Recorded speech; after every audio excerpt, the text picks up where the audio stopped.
자, 여러분 안녕하세요. 여러분만큼 마음이 싱숭생숭하고 바쁜 모모동 심원장입니다. 우리 오늘도 합격을 위해서 복습하기 3번째 시간 들어가 보도록 할게요. 그 전에 구독과 좋아요 부탁드려요.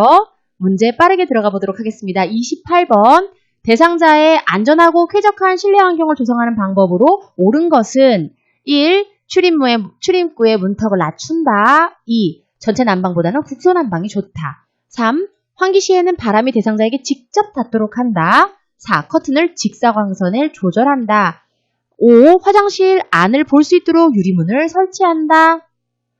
자, 정답은요. 네, 커튼으로요. 직사광선을 조절해 주는 게 좋아요. 커튼이 여러 가지 역할을 하죠. 직사광선 조절할 수 있지만은 채광도 조절할 수 있고요. 온도도 조절할 수 있고요. 여러 가지 역할을 하죠. 그러니까 대상자의 쾌적하고 안전한 실내 환경을 조성하는 옳은 방법은 커튼으로 조절을 한다가 정답이 되겠죠. 문턱은 낮추는 게 아니라 가급적 없애면 좋고요. 국소 난방 안 좋죠. 전체 난방이 좋죠. 대상자에게 환기할 때 바람이 직접 오는 거 좋다 그랬나요? 아니에요. 간접 바람이 좋습니다. 직접 바람은 좋지 않아요. 화장실 안을 볼 수 있도록 유리문을 설치한다. 유리문은 항상 위험할 수 있고 깨지기 좋으니까요. 화장실에는 플라스틱 깨지지 않는 것들을 설치하는 게 좋겠죠. 29번 처음으로 시설에 입소한 시각장애 대상자에게 설명하는 방법으로 옳은 것은 1. 사물의 위치를 시계 방향으로 설명한다. 2. 대상자와 눈이 마주쳤을 때 대화를 시도한다. 3. 대상자가 먼저 말을 건네고 악수할 때까지 기다린다. 4. 요양보호사를 중심으로 오른쪽 왼쪽을 설명한다. 5. 여기, 이쪽 등으로 정확히 방향을 제시해준다. 자, 처음 입소한 시각장애 대상자에게 설명하는 설명으로 옳은 것은 1번 사물의 위치를 시계 방향으로 설명해야 대상자가 알아듣기가 수월해요. 이 처음 입소한 시각장애에게 이쪽 저쪽 얘기를 백날 해본들, 이분에게 지시대명사를 써본들, 이분이 볼 수 있어야 말이죠. 그러니까 아니죠. 그리고 요양보호사를 중심으로 얘기하는 게 아니에요. 대상자를 중심으로 이야기하는 거고요. 대상자가 먼저 말을 건네고 악수, 언제 요양보호사가 어디 서 있는 줄 알고 시각대상자가 우리한테 먼저 얘기를 하겠어요. 요양보호사 선생님께서 먼저 얘기를 해주시는 거고요. 대상자와 눈이 마주쳤을 때 대화를 시도하는 거, 눈이 어떻게 마주쳐요? 그렇죠? 이 방법은 난청 대상자에게 해당하는 거겠죠. 30번 문제 알아듣기는 해도 말로 표현이 어려운 대상자와 의사소통하는 방법은 1. 귀에 대고 천천히 또박또박 말한다. 2. 그림판 문자판을 이용하여 표현하게 한다. 3. 환경적 자극을 최대한 줄인다. 4. 몸짓, 얼굴 표정 등으로 이야기를 전달한다. 4. 날짜, 달력, 시계 등을 자주 인지시킨다. 자, 정답은요. 알아듣기는 해도 말로 표현이 어려운 대상자래요. 알아는 들으시는 거죠. 어떤 분이기 때문에요? 이분은 언어장애를 가진 분이기 때문이에요. 알아는 듣습니다. 그렇죠? 그러니까 언어장애를 가지신 분들은 우리가 어떤 대화법을 쓴다 그랬죠? 맞아요. 그림판이나 문자판을 이용해서 표현하게 해준다고 말씀드렸죠. 귀에 대고 천천히 또박또박 말한다. 귀에 대는 거 아니죠. 그쵸? 환경적으로 자극을 최대한 줄인다. 이런 분들은 주의력 결핍, 환경적 자극을 줄인다고 나오죠. 몸짓, 얼굴 표정 등으로 이야기를 돕는다. 이분들은 난청, 잘 못 듣는 분들에게 몸짓이나 보는 건 문제가 없으시니까 몸짓이나 얼굴 표정으로 얘기를 전달하는 거고요. 날짜나 시계, 달력 등을 자주 인지시키는 건 이거는 진압력 저하 대상자들을 대상으로 해서 하는 의사소통 방법이겠죠. 자, 진압력 장애 또 나오네요. 진압력 장애가 있는 대상자와 의사소통하는 방법으로 옳은 것은 낮 동안 새로운 정보를 인식시킨다. 대상자를 일관성 없이 대한다. 모든 물품을 색상으로 구분시킨다. 대상자의 이름과 존칭을 함께 사용한다. 마지막으로 사람, 시간, 장소를 자주 바꾼다. 어떤 게 진압력 대상자가 있는 대상자와 의사소통하는 방법일까요? 정답은요. 진압력뿐만이 아니라요. 대상자 모두에게는요. 그분들의 이름과 존칭을 함께 사용하는 거예요. 심땡땡 어르신, 김요양 어르신 이런 식으로 해서요. 이름과 존칭을 함께 사용하는 거는 비단 진압력 장애 대상자뿐만이 아니라 모두에게 포함되는 거고요. 진압력 장애와 연결해서 왜 얘네들이 틀렸나 볼게요. 낮 동안 새로운 정보를 인식시키는 게 아니라요. 계속 기본적인 정보 왜 계속 잊으시니까 시간, 사람, 장소 다 잊으시니까 기본적인 정보를 계속 자주 드리는 거예요. 대상자를 일관성 없게 대하면 대상자가 가뜩이나 지금 매일매일 일을 정확하게 기억 못 하시는데 일관성이 없어서 되겠습니까? 안 되죠. 일관성을 있게 모든 물품을 색상으로 구분시킨다.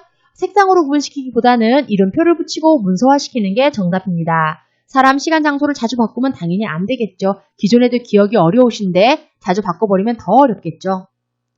자, 32번. 요양보호사가 근무 중 대상자와 관련하여 상황이 급하거나 사안이 가벼울 때 적절한 업무 보고는 1. 구두보고, 2. 정산만 보고, 3. 월간 보고, 4. 서면 보고, 5. 주간 보고.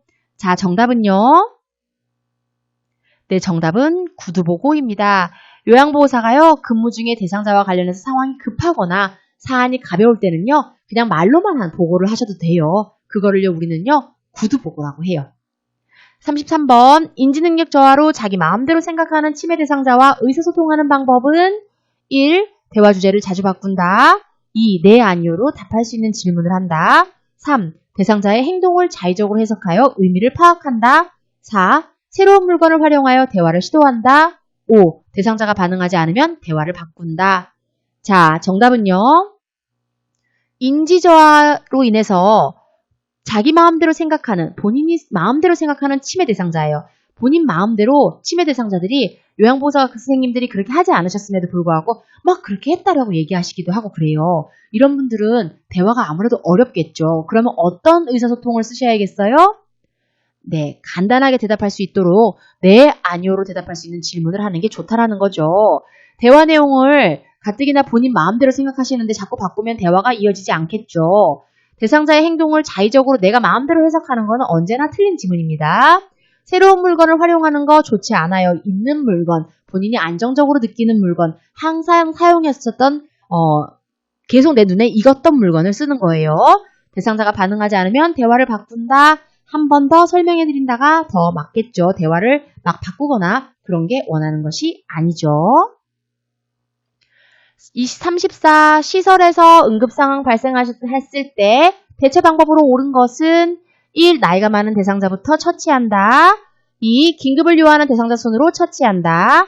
3. 대상자에게 손상을 입힌 화학약품은 즉시 버린다.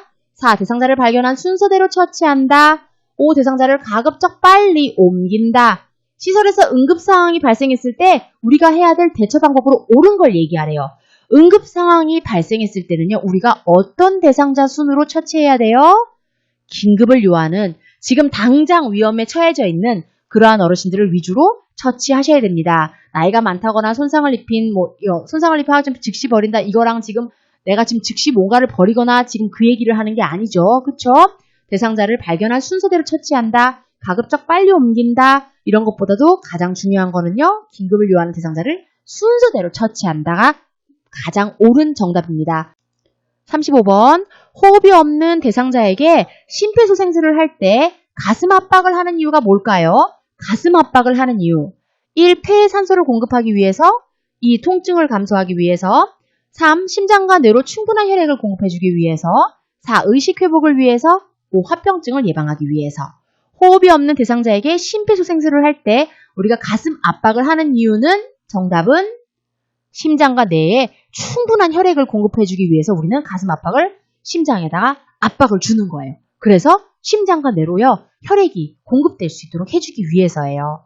자, 그래서요, 선생님, 우리 빠르게 복습하기 문제들 계속 보고 있습니다. 저는 시험 전까지 이런 식으로 복습하기 문제 계속 빠르게 보실 수 있도록 문제와 답 형식으로 가져오도록 하겠습니다. 오늘도 영상 끝까지 봐주셔서 감사드립니다. 수고하셨습니다. 모모동의 심원장이었습니다.